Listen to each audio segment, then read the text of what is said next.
Welcome back to Friday Night Live on this December 3rd, 2010. I'm Mike Rickard. Tony and Senny in the studio with me tonight, as he is each and every Friday night, every Saturday morning on the Iowa Sports Connection as well. Ben Carroll on the big board, Maggie Sutton on the television side. We're broadcasting our flagship, ESPN 1700 The Champ, and all of our great affiliates on the Iowa Sports Connection radio network. We're also broadcasting on WHO TV 13.2, Mediacom channels 113.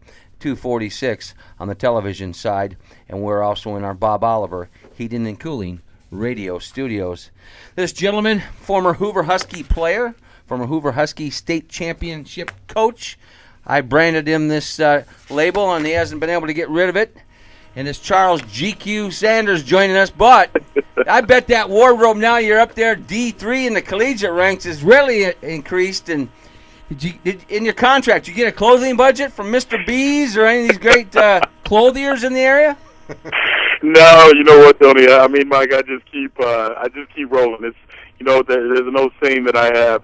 It's more important to look good than to actually be good. So I'm trying to get good so that I look as good as our team plays. Well, here's what I want. I want you someday, our new world headquarters down at 2928 Ingersoll. You need to come down there and give the staff some style tips. He's talking about me. I'm looking Charles. Right across at the guy I want you to work with. Tennis shoes and blue jeans, Sammy, baby. your buddy Sammy Powell stopped in the other day, and I told him to go downstairs, but Tony snuck out the back door. So maybe we could corral him for a while. Well, I know he's done a good job because Willie Thornton. You should have seen him on. He's got the new look too, Coach. You've got on him already. That's right. You know, there's a saying. I took over for Coach Wilson, and Coach Wilson told me when I joined his staff that if I outdress him, he's going to have to fire me. So I told those guys, you better step up your game a little bit, fellas, and they all kind of accepted it, and it's been a lot of fun. I've enjoyed it. Well, Coach Wilson been there a long time, did a great job at Simpson. Now you take over, and of course, it's a different fingerprint you're trying to put on the Simpson Storm program. Talk about, I got a chance to watch the other night at Grandview University. You taking on Grandview, and it was an interesting game, and it was kind of ironic because when I had a chance to talk to you, exactly what happened has happened, and you said this team sometimes looks like they really are getting it really well, and sometimes I don't know what they're doing. And that night against Grandview, a great first half, and the second half, it looked the opposite. And it's kind of typical of what you kind of said, the team that's learning how to be a good basketball team right now. Exactly. You know, and the thing about it, Tony, is we've got the talent. I have no doubt in my mind that we're one of the talented teams in the Iowa Conference. The difference is that, you know, we're trying to put a little different philosophy. You guys know me from my high school days. I like to consider myself a defensive-minded coach that likes to push the ball up and get shots up. But you know, we're coming from a mentality with the Iowa Conference where there's not a lot of teams that see the athleticism that I was fortunate enough to have at the high school level, which I'm actually trying to convert into Simpson by bringing those kind of versatility and athleticism into our program in order to play a certain style. But you have to be able to teach it, and these guys have to be able to know it in order for when I bring new guys in here as they graduate, they continue to teach the system just much like it was at the high school level. But you know, we're a long way from being a great defensive program, but I tell you what, we're heading in the right direction, so I'm pretty happy about it.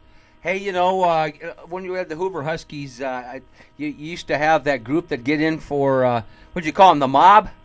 It was the bench mob. The bench mob. Yeah. So why don't you take a book out of Texas A&M, head over to the intramural games, find the best athletes over there and say, listen, I'm going to give you guys 3 minutes a game, and you're going to be maniacs off the bench. Because I love that. I loved that what you had instituted over there at Hoover. That was just superb. Yeah. Well, I tell you what, that group was a special group. That was, part of my 2006 state championship team. That was part of them. That was actually the year before I won it. And how valuable was that playing time for those kids in 06 for us to go 26-0 and win a state championship? But they kind of just got it. They understood that defensive pressure is what we needed. I needed them to be actually just crazy out there and get into every passing lane and dive for every loose ball and get every rebound. And as long as they didn't give up 4 points, they stayed out there. And the crazy thing about it, sometimes they were out there for 30 seconds, and then sometimes they were out there for almost an entire quarter. So it was a lot of fun, and we actually do a little bit of platoon subbing, not because of defensive principles, but because I think we're pretty Oh, what can I say? We're pretty even from players 1 through 10. You know, we have some good athletes and some good players, and of course, smart kids. Being as good as educational institution as Simpson is. So you know, we're not a lot of difference in between each player, but I do get a chance to do a little platoon subbing, but unfortunately, it's not to give up 4 points. It's just too hard to do at this level. You know, we're talking to Charles Zander, the head coach of Simpson College men's basketball program. Charles GQ Zanders, come on, man. GQ Zanders. What is wrong with you? Coach, you know, one thing that's important, I know you're taking over a program, you've got a lot of underclassmen, to say the least, on this roster, from those who suit up to those on the the other teams playing for you and getting ready and trying to get to that varsity level and step up to the top. But you've got some good senior leadership. J.J. Vanderheiden has done an excellent job, and tough kid in a spot at 6'6", playing the middle, and he's done a really nice job. And the twins there, Matt and Dave, they're two kids that you like to get off that bench, I see, and they bring a little fire to your team when they get out there. Oh yeah, you know what? I'm so fortunate to have this group of seniors here. You know, I really only have 6 upperclassmen. 2 of those are juniors and 4 of those are seniors. Everybody else, out of 28 guys on our varsity and JV, are either freshmen or sophomore.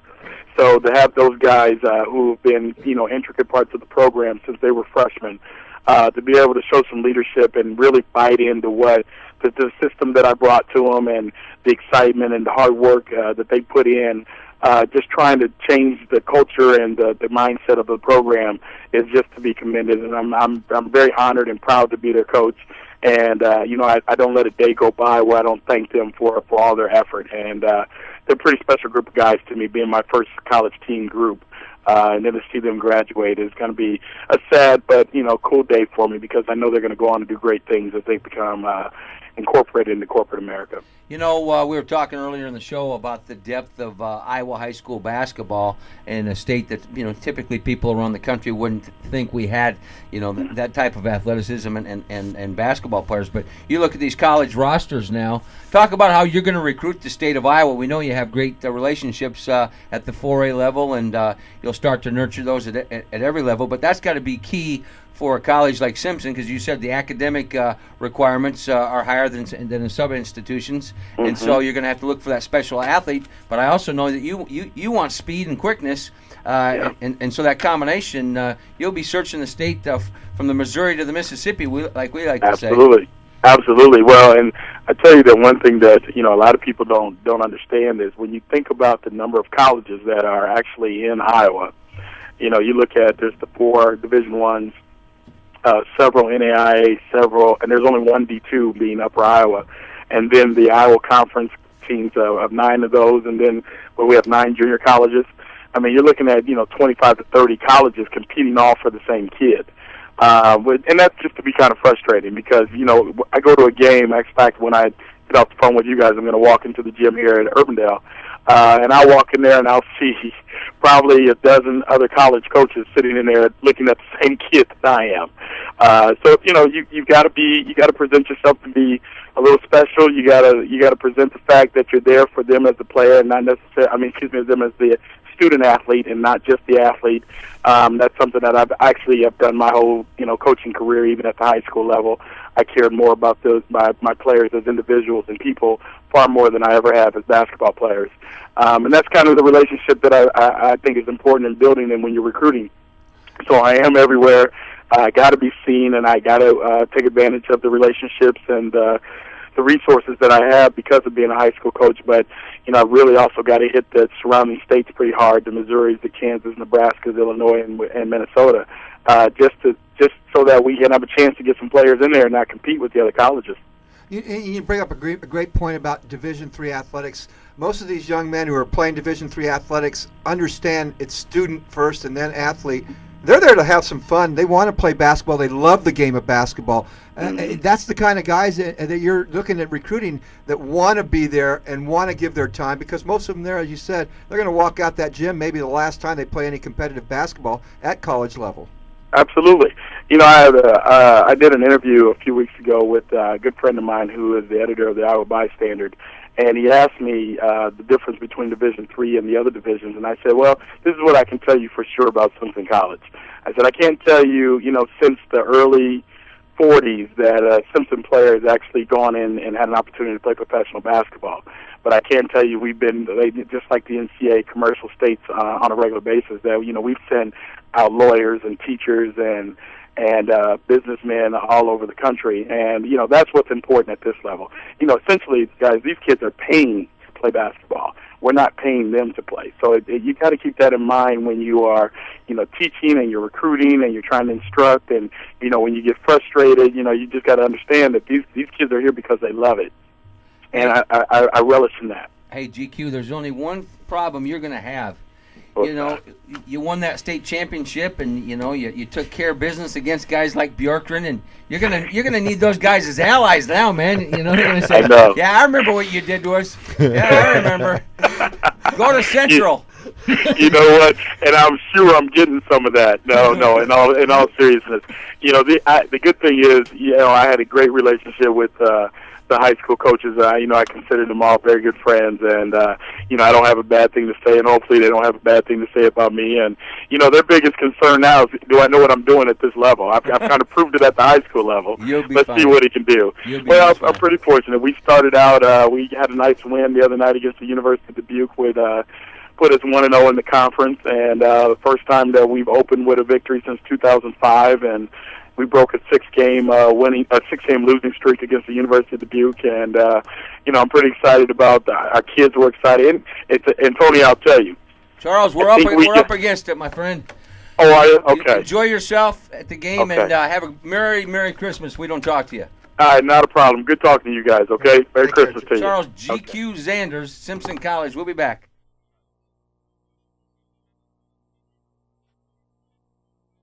Hi, we're the